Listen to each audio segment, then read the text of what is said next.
Imana ikomeye, Imana ifite imbaraga, uri ibyiringiro zacu, uri umufasha utabura kuboneka mu zago no mu makuba, niwe samba itarumba, niwe bwugamo bwange, ni wowe mukiza wampamagaye, kuba ngufite byose, uhabwa icyubahiro. Ndagushimiye iki gitondo cy'umugisha, andra domene kota egome biningi zema tandri kota iwidigide adango zema ngwino bane nange Uwiteka Imana, uri kuhembura umuntu wese kubw'umugambi wawe. Umuntu wese ahemburwe n'ijambo ryawe.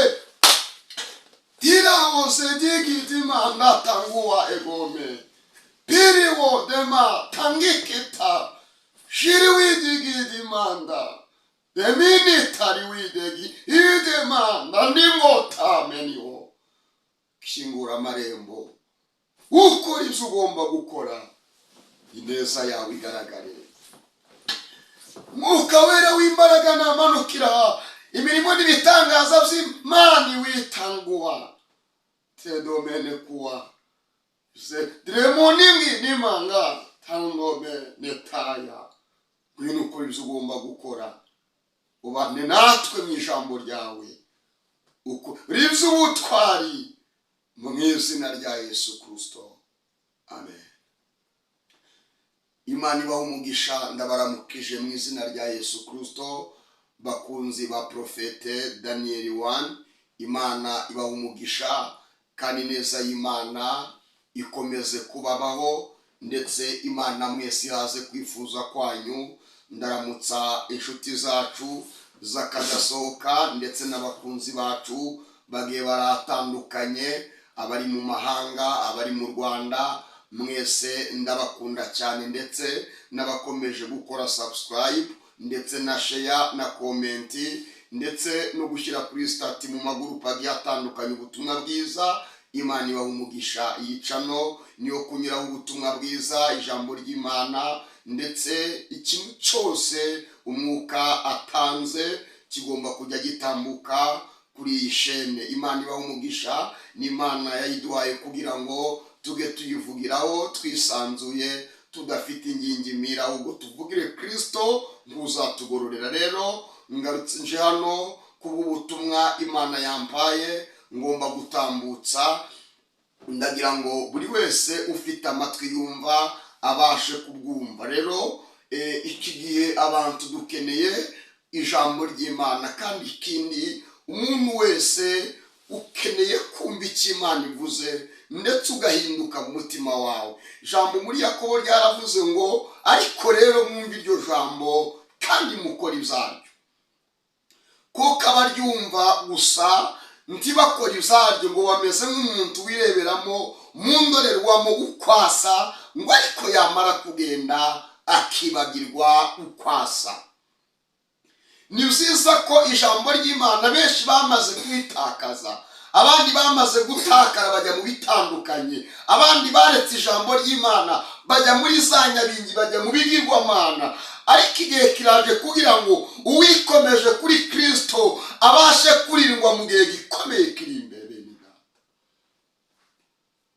Igihe kirageze kugira ngo umuntu wemeye komatana na Kristo, Imana imurengere, ndetse kandi Imana imutabare, kuko yemeye komatana na Kristo.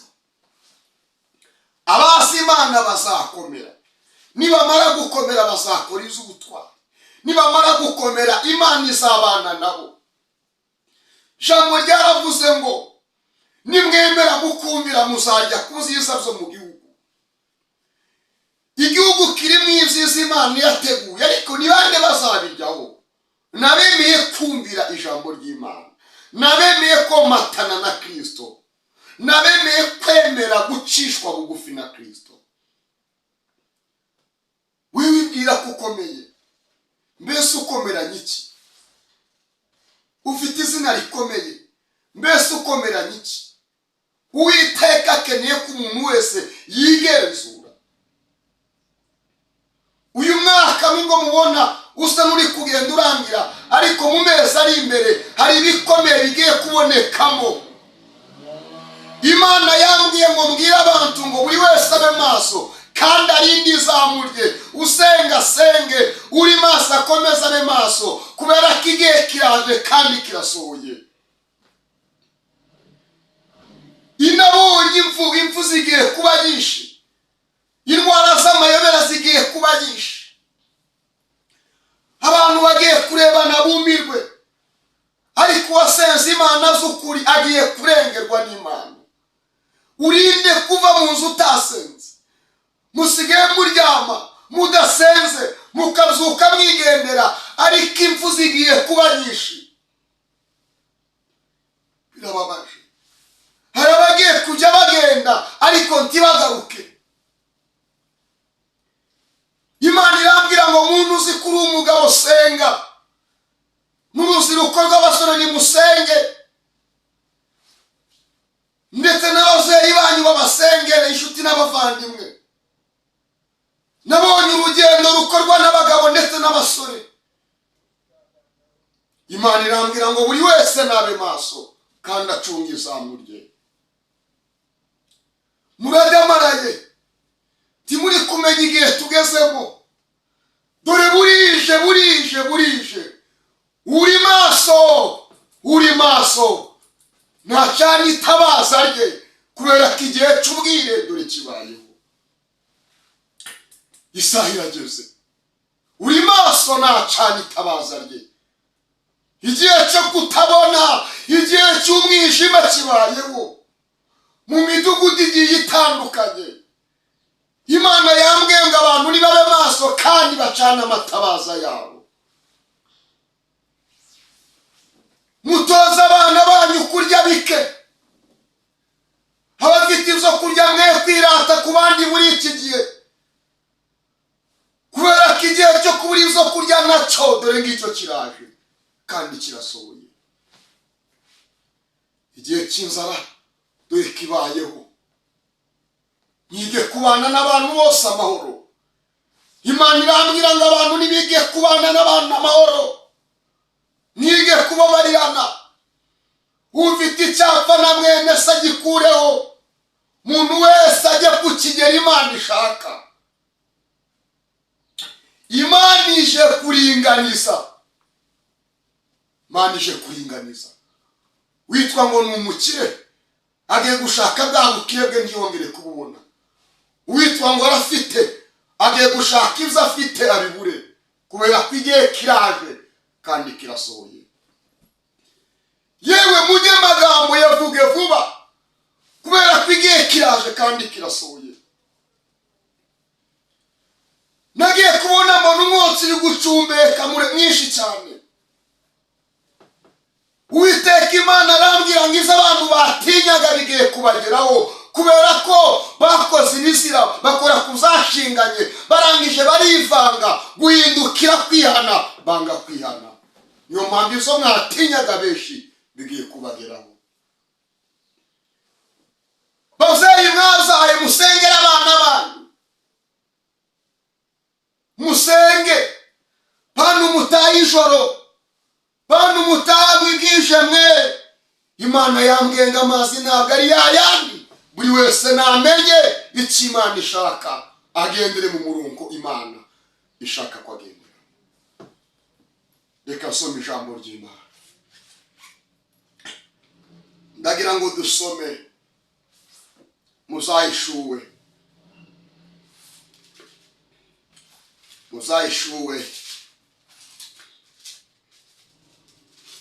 Nyabuneka Mana tabari itorero, dore abantu benshi barasinziriye, amagare yabo ari ku miryango, ategereje abagenzi we.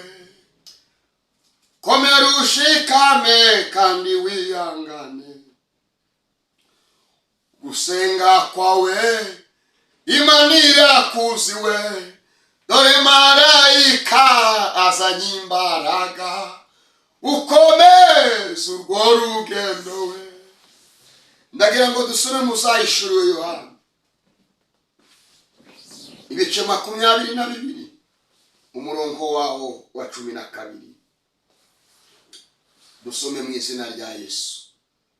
Haravuze ngo dore ndaza vuba, nzanye ingororano, yewe usinziriye we nukuri kanguka. Dore ndaza vuba, nzanye ingororano, kugira ngo ngororere umuntu wese ibikwiriye izo yakoze. Ndi Alufa na Omega, uwa mbere n'uwa nyuma, itangiriro n'iherezo. Hahirwa abamesera ibishura byabo, kugira ngo bemererwe kwegera cya giti cy'ubugingo, kandi banyure mu marembo, binjire muri rwa rurembo. Hanze hazarenga n'abarozi, n'abasambanyi, n'abibone, n'abasenga ibishushanyo, n'umuntu wese ukunda kubeshya akabikora. Ndagira ngo dusome n'ubundi muzayishuye kino gitabo, mwihangane, ibice byaho 21 ku murongo waho wa 8. Ariko abanyabwoba n'abatizera n'abakora ibizira, n'abicanyi n'abasambanyi, n'abarozi, n'abasenga ibishushanyo, n'abanyabinyoma bose, umugabane wabo uzaba mu nyanja yaka umuriro n'amazuku, ariyo rupfu rwa kabiri. Amen. Mbasubiremo. Ariko abanyabwoba n'abatizera n'abakora ibizira, n'abicanyi n'abasenga, n'abasambanyi, n'abarozi, n'abasenga ibishushanyo, n'abanyabinyoma bose, umugabane wabo uzaba mu nyanja yaka umuriro n'amazuku, ariyo rupfu rwa kabiri. Imana idutabare. Dore ndaza vuba, niko ijambo ry'Imana rivuze. Mbese ko wasengaga ubu uhagaze he? Dore ndaza vuba, igiteye agahinda nuko agiye kuza agasanga uri mu busambanyi. Igiteye agahinda agiye kuza asange uri mu bwibone, uri kwibona. Igiteye agahinda agiye kuza asanga uri mu magambo. Igiteye agahinda agiye gusanga uri mu bugambanyi. Igiteye agahinda ntabwo ugisenga, ntabwo ugihanura iby'ukuri. Ariko dore ndaza vuba, ni ko Uwiteka avuze. Timoni ngotari widigide hadremone kuwa. Dore ndaza vuba, nzanye ingororano, kugira ngo ngororere umuntu wese ibikwiye izo yakoze. Uri mu butinganyi ariko araje vuba. Uri mu bugambanyi ariko Kristo waraje vuba. Uri muri sikitarima, uri mu kubesha ariko Kristo araje vuba. Uri mu biteye isoni n'izisoni nke, ariko Kristo araje vuba. Aje kuguhemba bitewe n'ibyo wakoze. Aje kuguhemba bitewe n'ibyo wakoze. Ni Alufa na Omega, ni itangiriro akaba n'iherezo. Ibyo wakoze wihishe, Imana yarabibonye. Ibyo wakoreye mu mwijima bigiye kumvikanira hejuru. Buri wese agiye kwambaza, agiye kwambaza, agiye kwambaza. Enegidima tredomene kuwa. Amen angose netakidre mone manda. Buri wese agiye kwambaza. Bigiye kumera nga yari ari ku musozi Karumeli, ndetse n'abahanuzi ba Bayali. Imana wakurikiye nigiye kugutabara. Nimba warakurikiye ubusambanyi, nimba warasenze wishushanya, ibyo wakurikiye bigiye kugutamaza mu gihe gikakaye kigiye kuzabaho. Hani mbere cunga sana, mwihane mugifite uburyo bwo kwihana. Ndavuga buno butumwa kugira ngo uhindukire bigishoboka. Ureke inzira zawe mbi bigishoboka. Uhindukire uve mu bibi bigishoboka. Jambo ryaravuze ngo mushaka Uwiteka bigishoboka. kuko abonwa. Umwambaza akiri bugufi, umunyazareka ingeso ze, ukiranirwa reka izo yibwira. Agarukira Uwiteka Imana kuko izamubabarira. Agarukira Imana yacu kuko izamugirira ibambe. Birashoboka ngwino wihane. Birashoboka reka ubusambanyi. Birashoboka hindukira, va mu nzira zawe mbi. N'iki Imana igushaka uretse kwihana. Ariko nutaba amaso agiye kuza atunguranye kandi nta kizagukiza. Nimba waravomye we zigama ayo mazi yawe. Niba waravomye we zigama ayo mazi yawe. Nimba mbibiri banga. Satani yaranyanyagije. Ari guhumuriza imitima y'abantu. Akabereka ko ari amahoro. Hari umudayimoni witwa Ruhumuriza wazamutse mu isi. Ari kwereka abantu ko nta kibazo. Ati mukora ibyaha nta kibazo. Abantu basigaye bakora ibyaha. Ntibagira n'imitima ibacira urubanza kubera iki? Wa Mwuka Wera wababwiraga yaragiye. Wa Mwuka Wera wabuzaga gukora ibibi yaricomokeye. Ariko ndaza vuba uzanye ingororano kugira ngo mpereze umuntu wese ibikwiye ibyo yakoze. Nimba warasenze Imana by'ukuri bigiye kugaragara. Nimba warasenze Imana wiyoberanya nabyo bigiye kugaragara. Nimba waraze gusenga amahirwe yo gusenga hari bigiye kugaragara. Waze kwihana bigiye kugaragara. Uwasenze agiye kugaragara.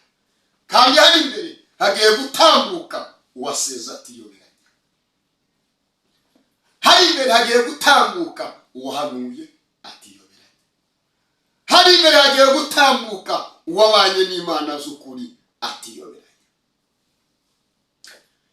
Kandi abishushanije ntibazajya mu ijuru we, keretse abakijijwe buhagijwe amaraso.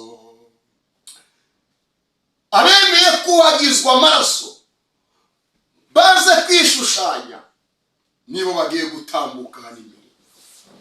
Impfu ziteye ubwoba ntacyo zizabatwara. Uburwayi buteye ubwoba bw'ibyorezo ntacyo bizabatwara. Abo nibo bazasoroma kuri za mbuto zayishiwabera bakazirya. Nabaze kwiyandurisha ibyo kurya zibwami. Ibyo kurya zibwami.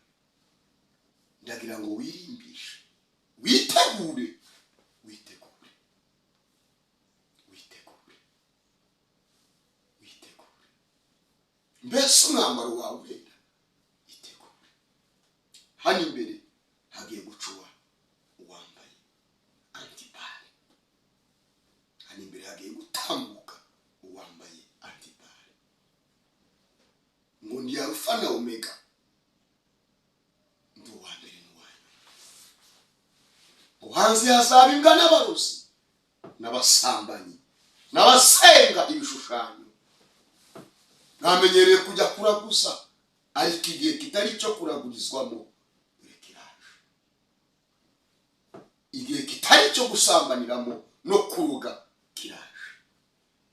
Abantu mwakamije urukundo, abagiraga urukundo mwararutakaje. Dusigaye ku rurimi gusa, ariko imitima yanyu yaraborewe, yarabuze. Ariko ndaza vuba uzanye ingororano. Abagiraga imirimo myiza yo gukiranuka mwarayitakaje. Abambikaga bambaye ubusa, izo ntibikibukwa zaratakaje.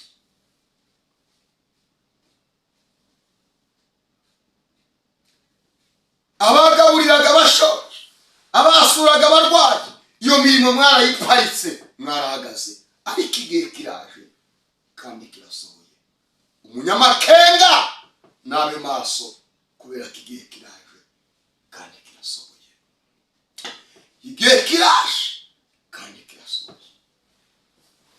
Ngo ikabanyabwoba n'abatizera n'abasenga ibishushanyo umugabane wabo uzaba umwe, uzaba mu nyanja yaka umuriro n'amazuku. Imana ibaha umugisha. Ndashoje igasenga. We munyabyaha ngwino, Yesu aragushaka ngo akubabariza,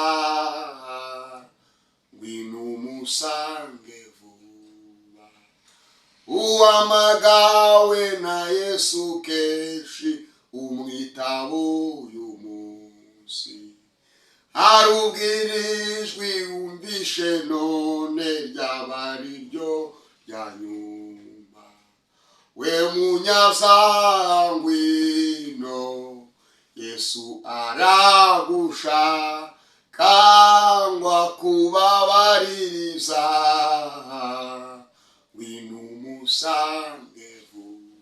Musambanyi we munyabyaha ngwino, murozi we Yesu aragushaka ngo akubabaririza, ngwino umusange vuba. Mana, mu izina rya Yesu Kristo, urera kandi urakiranuka. Ndagushimiye ko akanwa kanjye kabumbuye kakavuga ubutumwa bwawe. Uhabwa icyubahiro.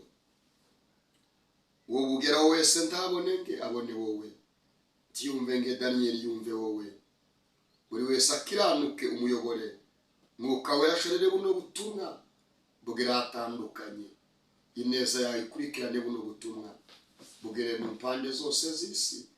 Mwuka wera kuri imbaraga. Sengeye abantu bose baratandukanye, baba ari abarwayi ndabasengeye, abafite amadeni, abafite ibibazo bitandukanye, abari mu bitaro, abakeneye urubyaro, aharari widigiti Imana peni wose ma ndakumva Mana. Abafite ibibazo n'intambara mu miryango yabo, Mana data ubigaragarize. Ababuze uko bagira ubigaragarize. Abo Satani yaramaze kurasa imyambi mu ngo zabo bakaba batari guhuza, Mana bigaragarize. Abo Satani yataye inyatsi mu zo bakora, Mana bigaragarize. Ubohora abantu bawe bagiye batandukanye, abohorwe n'ijambo ryawe. Mwuka wera agaragare kuri bo. Tameni gide manda. Mwuka wera abarini stayigide, abarwaje abana, ababuze uko bagira, abafite ibigeragezo by'inzara, ababuze aho kuba, Mana data gendera umuntu wese kubw'umwuka wera twahawe. Ureka sendere mu mahanga yose, ureke buri wese wumvira ijambo, ukiza umutima we. Ufite ikibazo gitandukanye ugikemuriremo mu izina rya Yesu. Reka ikiganza cye gikore ku muntu wese uri kuri isheni, mu izina ryawe ryera Kristo seze nizeye. Imana ibaha umugisha. Ndashoje kubakenera kumvugisha, kunyandikira kuri WhatsApp. Ukeneye kwihana, kwatura ibyaha, wanyandikira kuri WhatsApp. Ku bari mu mahanga n'abari mu Rwanda mwahamagara uburyo bwose. Uhamagara kuri 0788 72 91 46. Usubiremo 0788 72 91 46. Abazina ni Tuyisenge Daniel. Imana ibishimire, mukomeze mugubwe neza, mwambara imbaraga, mwe mu mwami mutanyeganyega. Mu izina rya Yesu Kristo ndabakunda cyane. Amen.